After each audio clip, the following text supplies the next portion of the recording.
Olá, bem-vindos novamente aqui ao Divergent Motivation Channel e vamos dar continuação às Leans. Como é que nós podemos aplicar a Lean no nosso dia a dia?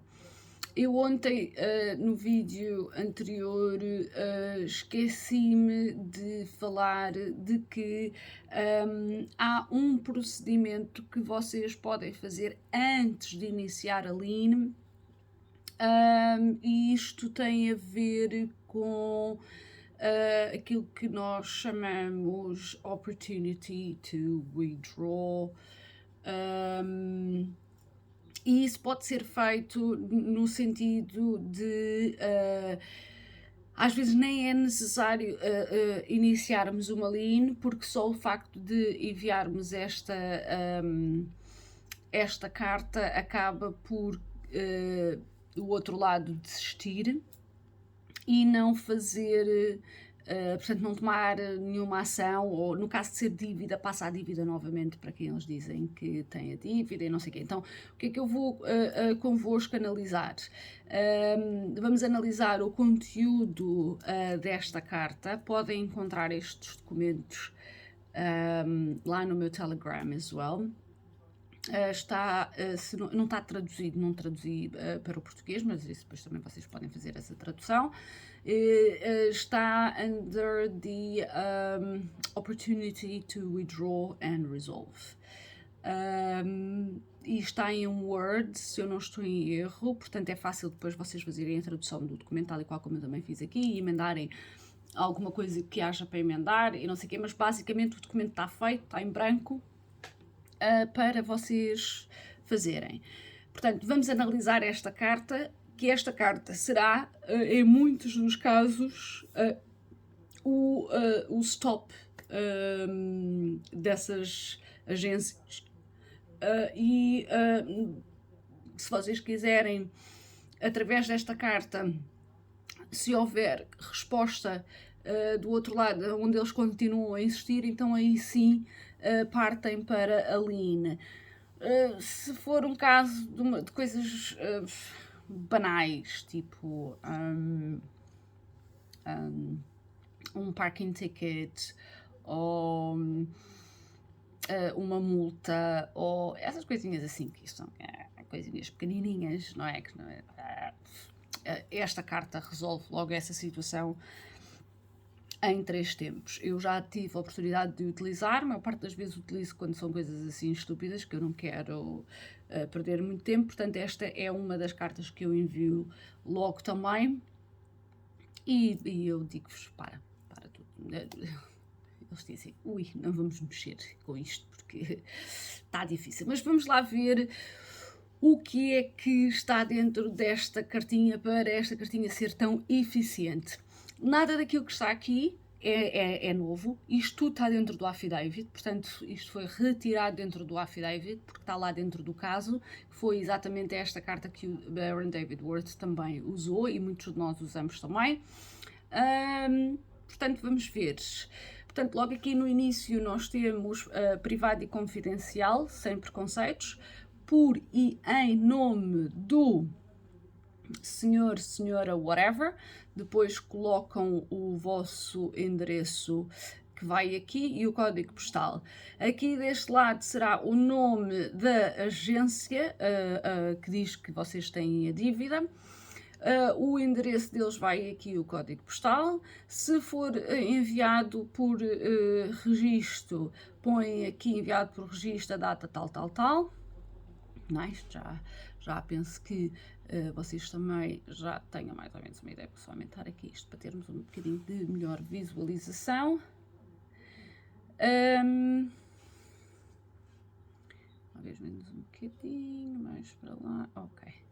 Portanto, depois aqui diz a sua referência, nós colocamos a referência, se houver, da carta que nós recebemos, é a referência que eles dizem que é a nossa referência, e nós colocamos sempre a nossa referência,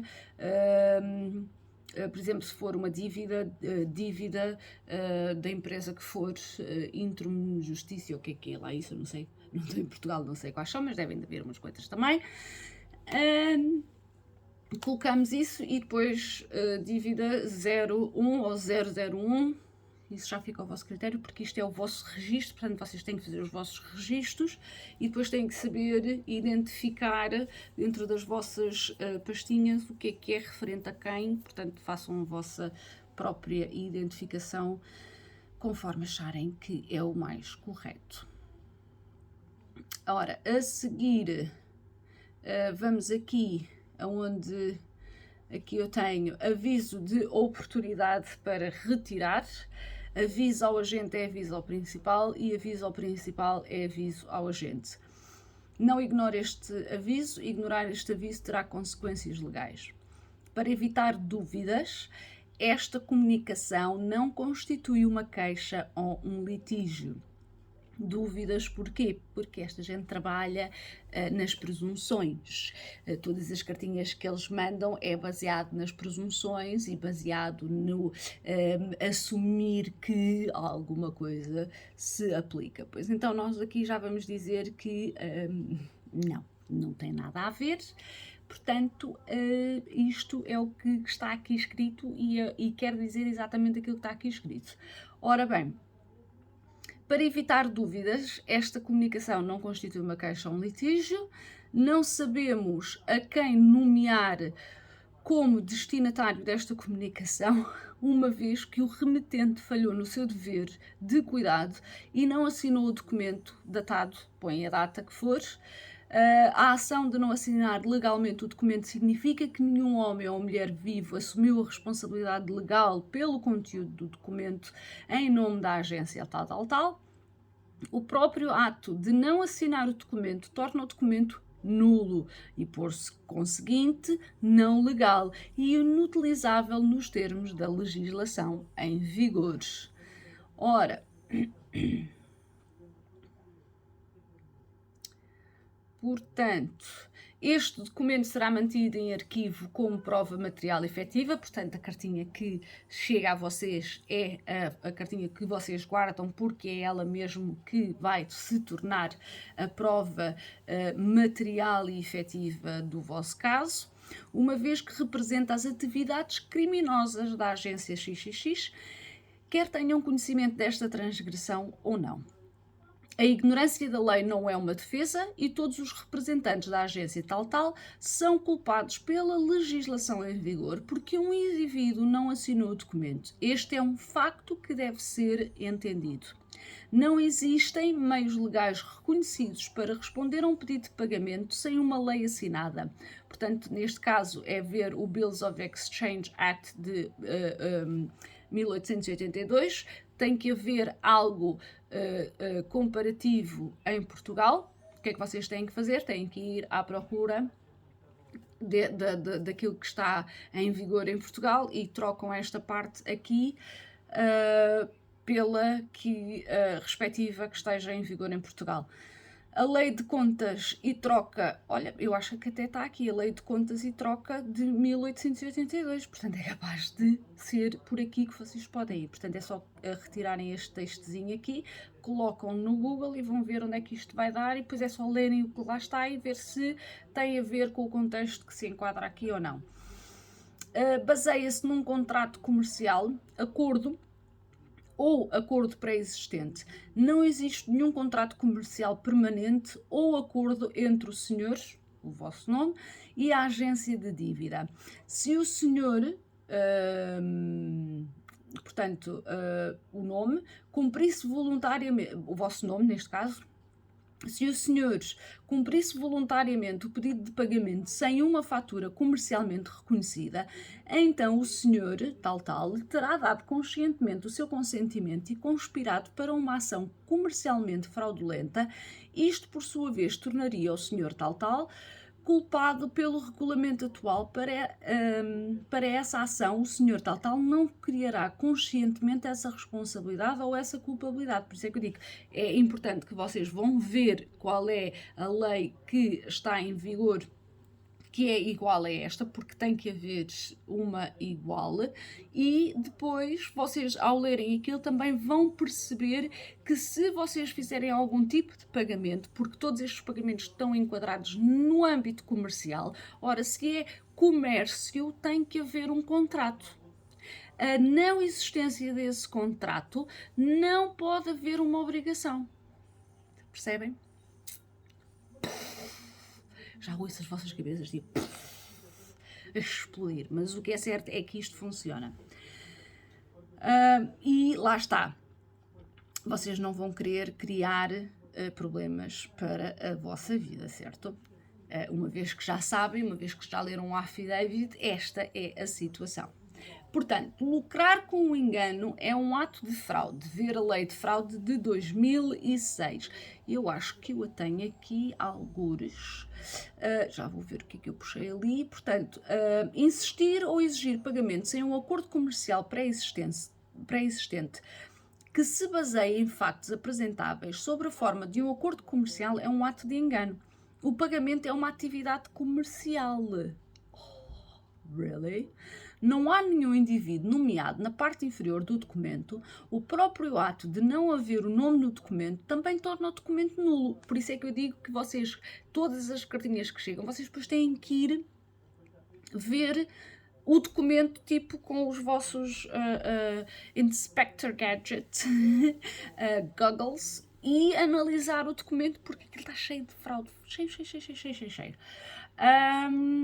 Portanto, a empresa que está a agir em nome da agência tal está potencialmente envolvida em engano deliberado e atos de fraude. Por favor, esteja ciente, os logotipos,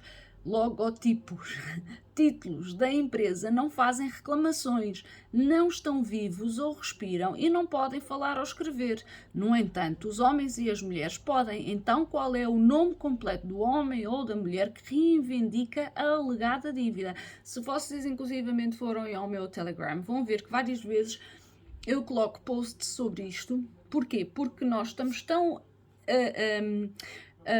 indoctrinados em abrir as cartinhas e nem sequer reparamos quem é que assinou pelaquela carta. Ora, se foi uma empresa, não é? Nós temos que começar a abrir os olhos e ver que uma parede não ganha um pauzinho de mãos e não nos consegue escrever. Então quem é que é o homem ou a mulher que está por detrás daquela carta, porque ele é que vai ter que ser responsabilizado. E se não houver essa responsabilização, o que é que nós fazemos? Eu aqui vou ao emails.com e vou atrás do CEO daquela empresa. E se eu tiver que iniciar uma lien, é exatamente aquele senhor que eu vou fazer. E antes de o fazer, é esta carta primeiro que vai, para lhe dar a entender a ele que, Monkey Boy, estamos aqui com um grave problema.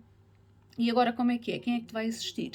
Vamos prosseguir ou tu vais já deitar isto por água abaixo porque já percebeste que foste apanhado, ok? Portanto, esta carta funciona muito bem. Deixem-me eu ver aqui o que é que eu tenho. Entendo que eu puxei aqui um decreto. Portanto, o artigo 41, ofensa... Quem revelando ou divulgando factos prejudiciais à reputação económica de outra pessoa, nomeadamente ao seu crédito, com consciência da falsidade dos mesmos factos, desse modo lesar ou puser em perigo interesses pecuniários dessa pessoa, será punido com prisão até 1 ano e multa inferior a 50 dias. Se o crime foi praticado através de qualquer meio de comunicação social, a pena poderá elevar-se de metade dos limites ao mínimo máximo. O procedimento criminal depende da queixa. Ora, isto daqui, vocês podem ir ver que está exatamente aonde. Deixa-me cá ver. Aqui está. Portanto, isto está no site da Procuradoria-Geral Distrital de Lisboa. Ok? E isto tem a ver com... Vou ver aqui... fraude na obtenção de subsídios. Portanto, depois aqui vocês também podem ir fraude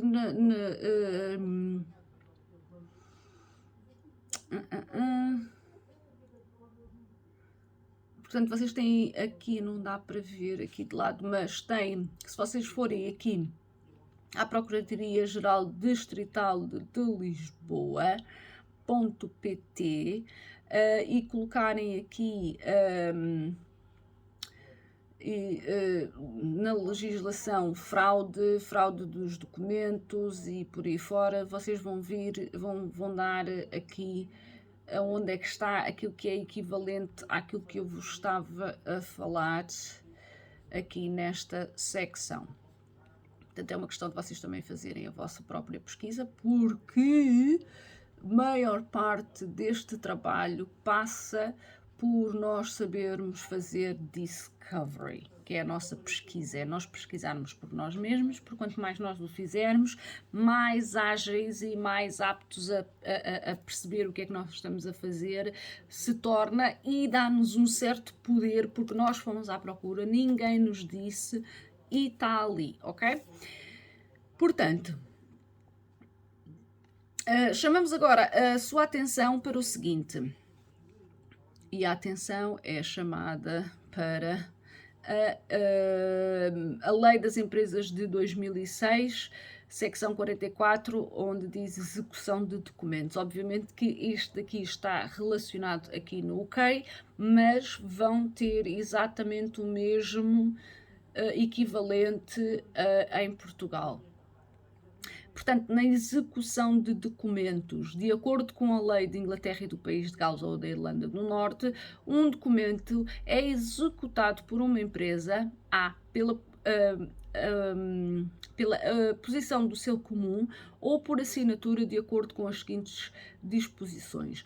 Um documento é validamente executado por uma empresa se for assinado em nome da empresa por 2 signatários autorizados, por um diretor da empresa, na presença de uma testemunha que atesta a assinatura. Vejam que nada disto acontece. Quando vocês recebem aquelas vossas cartinhas, nada.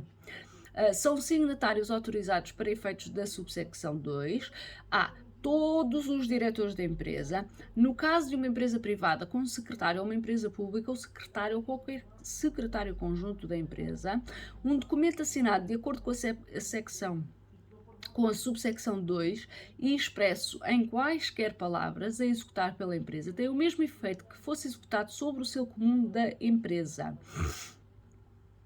Portanto, o efeito legal do estatuto é que os documentos e escrituras devem ser assinados em nome da sociedade por um diretor da empresa e de uma testemunha, ou por 2 signatários autorizados. Sem a adesão a estas disposições, nenhum contrato pode ser considerado devidamente executado por uma empresa e os seus termos são, portanto, juridicamente inexequíveis, como estava claramente implícito no Tribunal de Recurso, que subscreveu a opinião no caso de Lewis J., no caso da Williams Redcard Limited de 2011.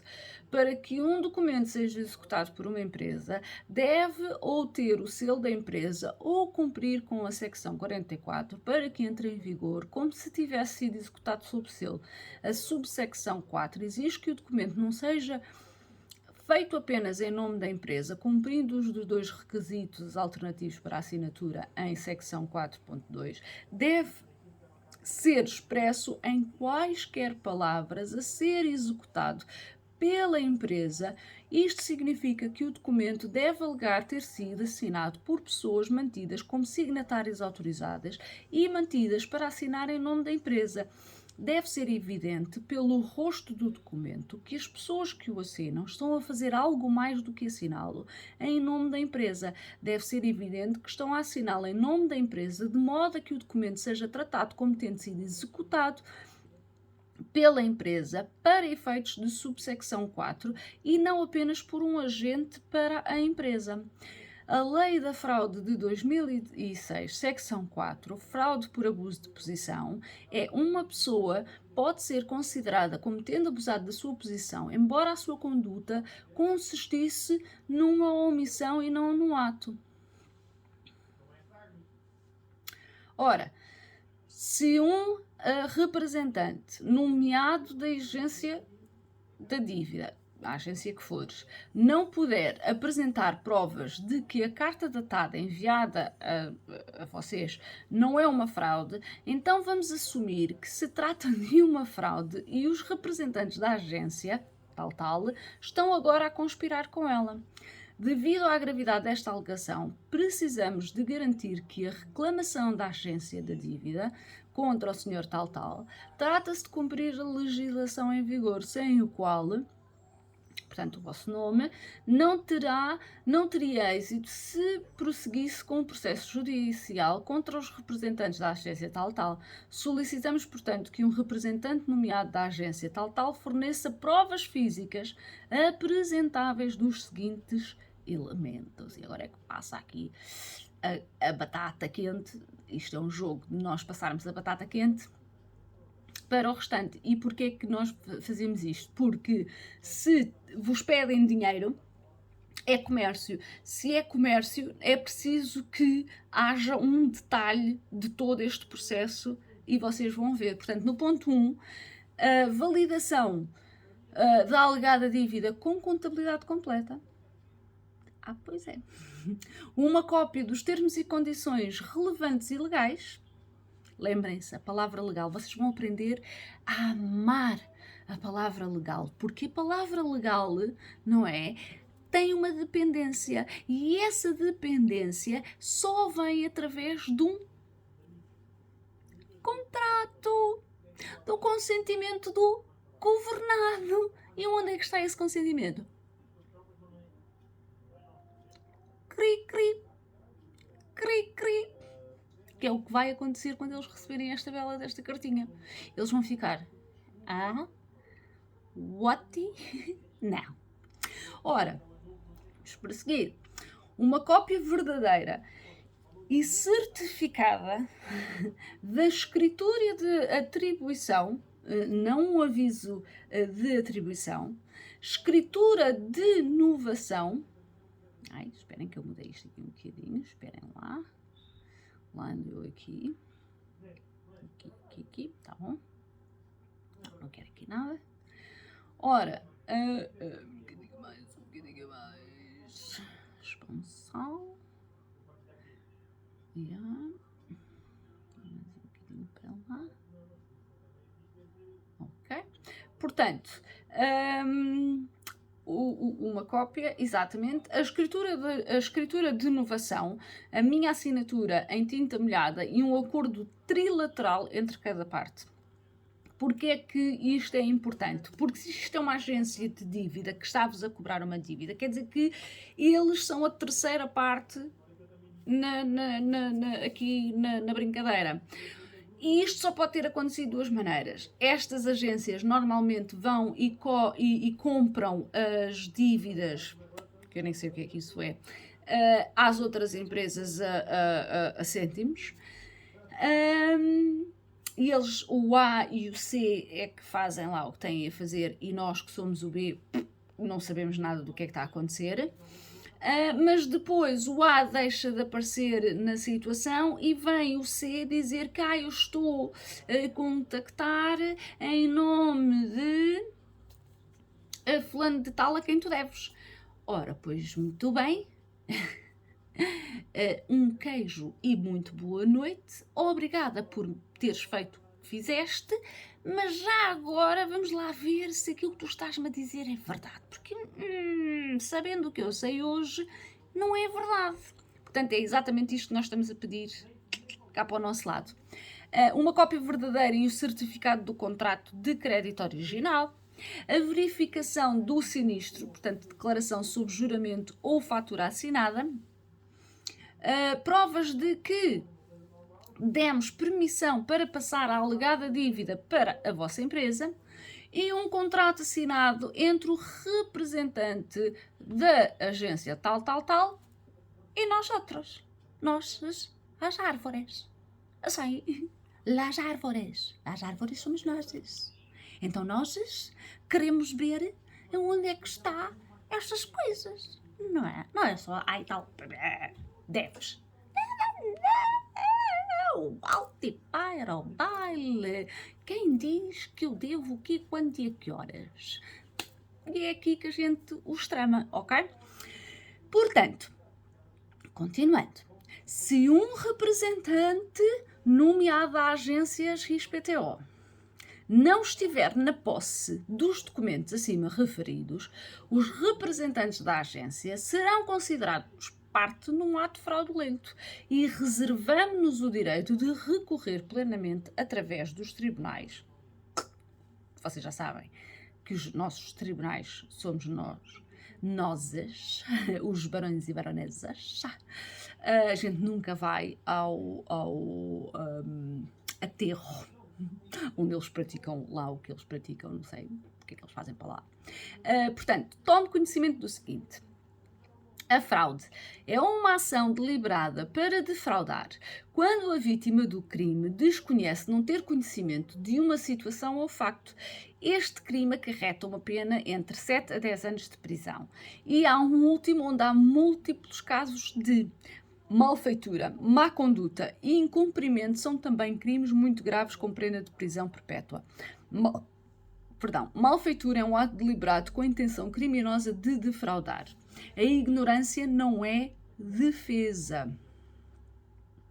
A malfeitoria foi definida nos tribunais de recurso noutras jurisdições como um ato ilícito que o ator não tem o direito legal de fazer, como um ato para o qual não existe autoridade ou mandado de lei, como um ato que uma pessoa não deve fazer, como um ato totalmente ilícito e ilegal, dado que um agente não tem autoridade para fazer e é positivamente errado ou ilegal, e como o desempenho injusto de algum ato que o partido executa não tem direito legal.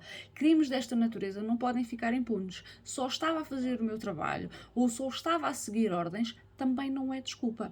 Considere também o seguinte: há alguns fundamentos a ter em conta antes de um acordo ou um contrato ser válido e exequível. E esses fundamentos são a divulgação completa das partes. Se as partes não divulgarem totalmente, o acordo é desde o início anulado. Não haveria provas concretas de qualquer divulgação em falta, mas a ausência desta prova física material é a prova da fraude. Uma consideração acordada por ambas as partes. Tem de haver uma consideração por ambas as partes. Deve haver provas materiais desta consideração. Deve haver um acordo assinado por ambas as partes. Sem a assinatura de ambas as partes, não há provas materiais do acordo ou do contrato. Deve estar em conformidade com a lei das empresas. Ver o ponto acima. A própria ausência do selo da empresa ou assinaturas da empresa é a prova material do facto de as atividades serem fraudulentas desde o início.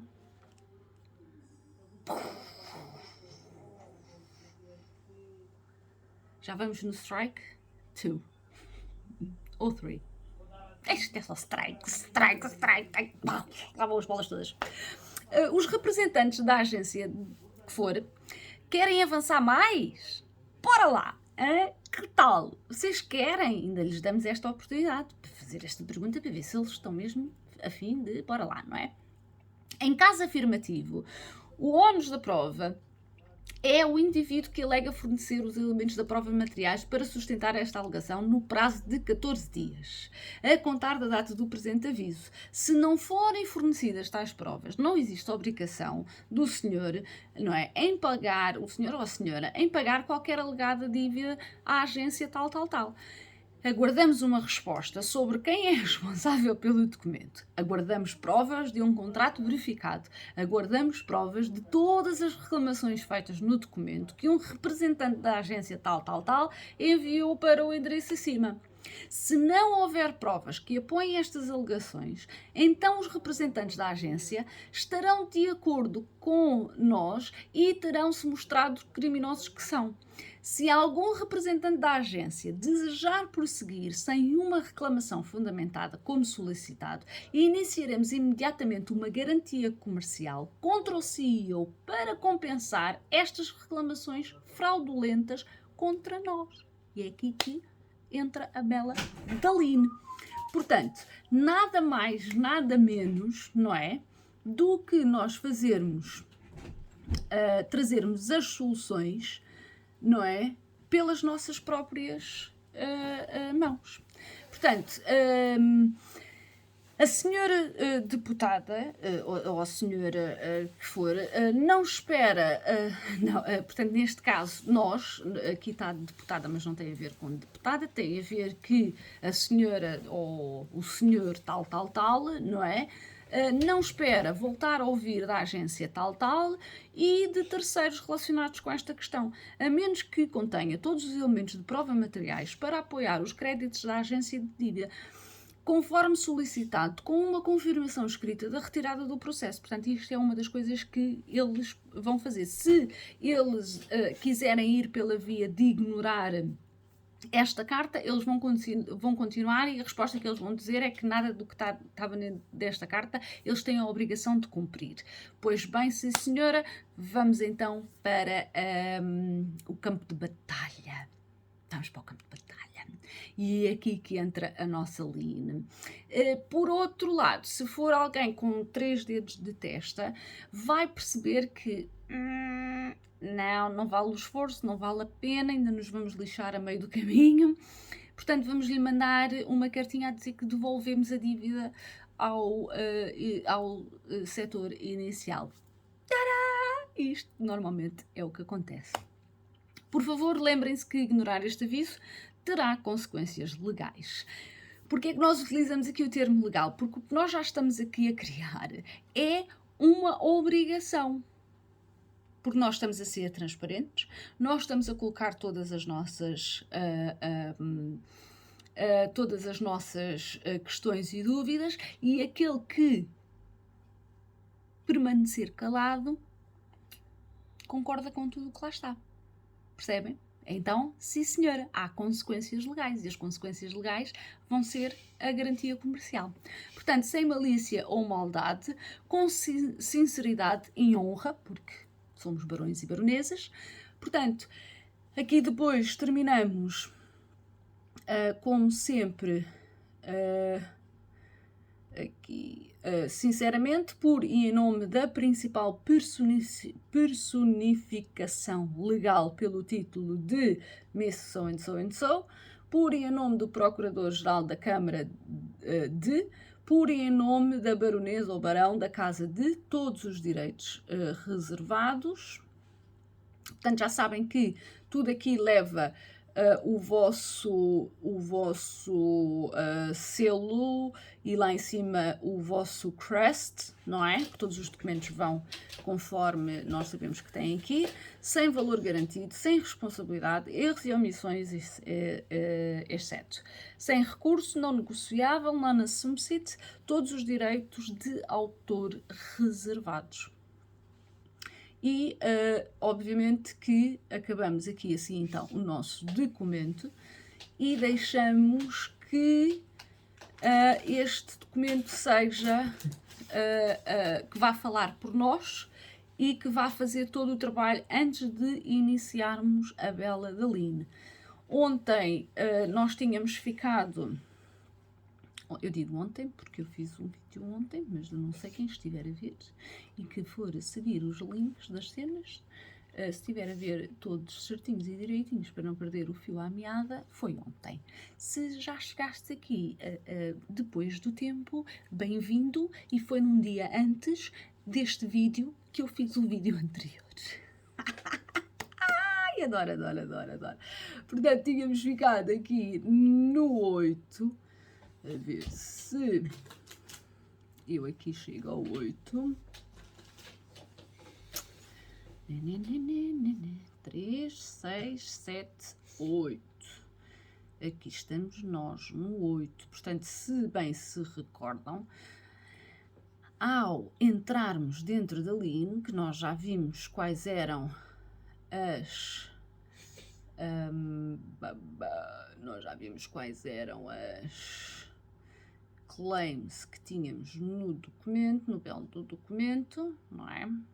Ora, aqui está o senhor 8. E ao fazermos as observações das claims, nós tínhamos ficado alguns aqui. Não, filho, sai daqui.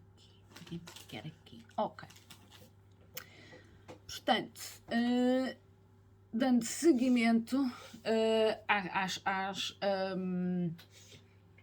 claims que nós tínhamos, no ponto 8 observamos que há uma alegação de que a autoridade não responderá a nenhuma outra correspondência do abaixo ensinado ou em nosso nome que seja de natureza semelhante. É, portanto, uma obrigação clara e notável para o Sr. Carpenter, na posição de gerente de finanças, para o condado de Caerphilly fornecer os argumentos legais válidos sobre porque a declaração juramentada da verdade e da casa de James foi desconsiderada e não será respondida. Portanto, o Carpenter tem aqui mais um pickle para sair daquilo que ele lá disse.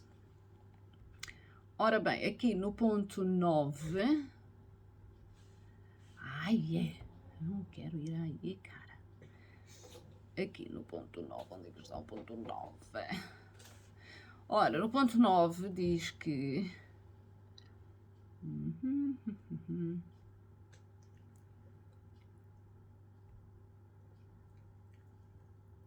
se eu ponho isso aqui um bocado mais para o centradinho.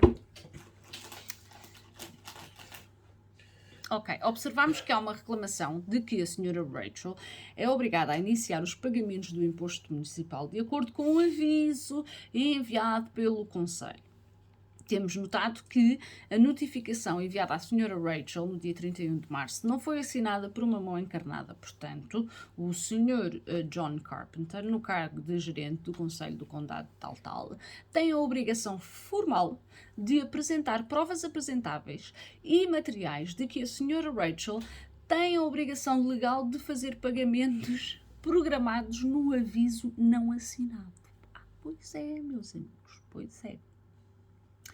Ora, isto quer dizer que observamos e nos referimos apenas à Lei de Sociedades de 2006, secção 4, na execução de documentos.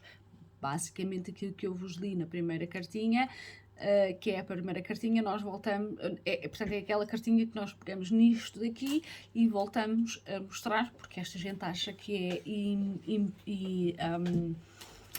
como é que eu ia dizer, eles não têm a obrigação de fazer a execução dos documentos. Eles estão acima de todas as leis, quer dizer, isto é só brincadeiras e toda a gente brinca e faz o que quer. Mas pronto. Portanto, aqui vamos novamente repetir aquilo que eu já tinha falado.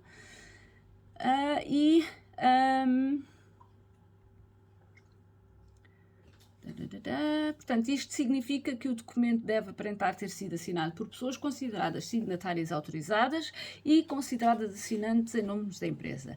Deve ser evidente pela face do documento que as pessoas que o assinam estão fazendo algo mais do que assiná-lo em nome da empresa. Deve ficar claro que eles estão assinando em nome da empresa de tal forma que o documento deve ser tratado como tendo sido assinado pela empresa para os fins de subsecção 4 e não apenas por um agente para a empresa. Por isso, é indiscutivelmente conclusiva que o aviso não assinado recebido pela Sra. Rachel em seu endereço residencial datado do dia 31 de março é indiscutível prova material forense da fraude criminal por abuso de cargo pela ausência de um signatário legal reconhecido.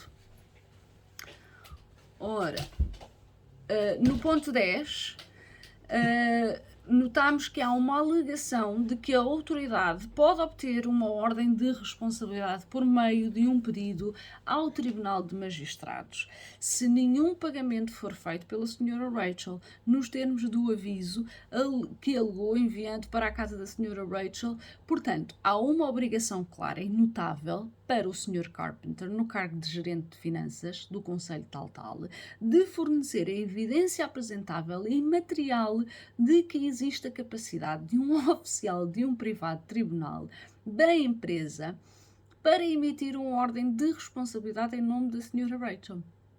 Notamos que há uma alegação de que, por meio de uma ordem de responsabilidade, a autoridade está habilitada a instruir agentes de execução. Vejam só, não é? Portanto, examinamos isso em grande detalhe. E seria verdade que os agentes de execução seriam instruídos a remover mercadorias da residência particular da Sra. Rachel. Portanto, há uma obrigação clara e notável para o Sr. Carpenter, na posição de tal, não é? De fornecer as evidências materiais e apresentáveis de que existem mercadorias a serem cobradas na casa do abaixo-assinado e que um funcionário de um tribunal de empresa privada tem autoridade legal para emitir ou conceder uma ordem para a remoção de propriedade privada na casa da Sra. Rachel. Isto porquê? Porque eles dizem que os bailiffs podem entrar e retirar goods. Goods são mercadorias. Desde quando é que foi a última vez que vocês olharam para a vossa casa e repararam que a vossa casa tem mercadoria? Vocês vendem a vossa mercadoria? Estão abertos ao público? Pois não. Claro que não. Porquê? Porque nós não temos mercadoria. Tudo aquilo que nós temos é propriedade privada. Daí, eles terem que provar desde quando é que um janitor da empresa, não é? Não diferente do McDonald's, pode vir retirar propriedade privada. O truque está nas palavras. E é por isso que quanto mais lindos vocês lerem, mais vocês vão ficar familiarizados com a terminologia e mais vocês vão conseguir perceber à face tudo o que eles fazem é criminoso, é fraude. Eles usam as palavras para nos fazer achar e pensar que há e tal. Mas não. Portanto, no número 12, observamos que há uma alegação de que, por meio de uma ordem de responsabilidade, a autoridade está habilitada a emitir um anexo de lucros sobre a propriedade privada do abaixo-assinado. É, portanto, claro que o Sr. Carpenter, na posição de gerente de finanças do Conselho Tal, tem a obrigação de fornecer a evidência material apresentável de um acordo legal sobre o qual existe a capacidade legal de emitir um anexo de ganhos. Isto porquê? Porque lá está a palavra legal, novamente. Vocês vão amar a palavra legal. Eu vos digo que vão passar a amar esta palavra, porque esta palavra é tipo top. Não se esqueçam que para ser legal tem que haver o quê? Deixem aí nos comments, que eu quero ver quantos de vocês já sabem o que é. Portanto, observamos que há uma reclamação de que existem taxas adicionais e custas judiciais podem ser incorridas pela Sra. Rachel. Portanto, se não pagas, eu ainda vou atrás de ti e por causa de eu ir atrás de ti, ainda te vou cobrar por eu ter ido atrás de ti. Credo. De acordo com qualquer solicitação ou instrução da autoridade. Portanto, há uma obrigação clara que o Sr. Carpenter, na posição de gerente, de fornecer as evidências apresentáveis e materiais de um acordo ou contrato sem o qual não há capacidade legal da autoridade para aplicar taxas e custos adicionais. Observamos que há uma reclamação sobre um ato, portanto, há uma obrigação clara e notável para o Sr. Carpenter, na posição de tal, de fornecer as evidências apresentáveis e materiais de que os cerca de 67 milhões de pessoas, portanto vocês estão em Portugal, são cerca de 10 milhões e qualquer coisa, deste país assinaram legalmente o contrato ou o acordo a ser governado. Sem esses acordos, em fato material apresentável, não há governados e não há governo. Um não pode existir isoladamente do outro. Portanto, a falha em fornecer a evidência material válida e apresentável para apoiar as reivindicações listadas acima feitas pelo Sr. Carpenter no cargo de gerente, não é? Nos próximos 7 dias colocará o Sr. Carpenter no cargo de gerente em um acordo tácito duradouro através de aquiescência para o seguinte efeito. E agora, o que vai acontecer é que eu vou vos deixar por aqui. Vamos rever num outro episódio O que é que isto aí tem, porque isto ainda traz muito pano para manga. E lá está. Vão ao meu Telegram, tem lá imensas links que vocês podem ver, tem lá inclusive links minhas também. Comecem a ler as links. Isto não é difícil. Peguem no documento, baixem o documento para o computador, façam a tradução do documento e comecem a ler. Quanto mais links diferentes vocês forem lendo, mais isto começa a entrar dentro do vosso cérebro e mais o vosso cérebro começa a expandir e mais vocês começam a pensar que mas espera aí, então, e vão ter aqueles momentos, ok? Até lá, a gente se vê, beijinhos e até ao próximo vídeo. Será que é amanhã? Não sei, olha, vai ser um dia destes. Beijos!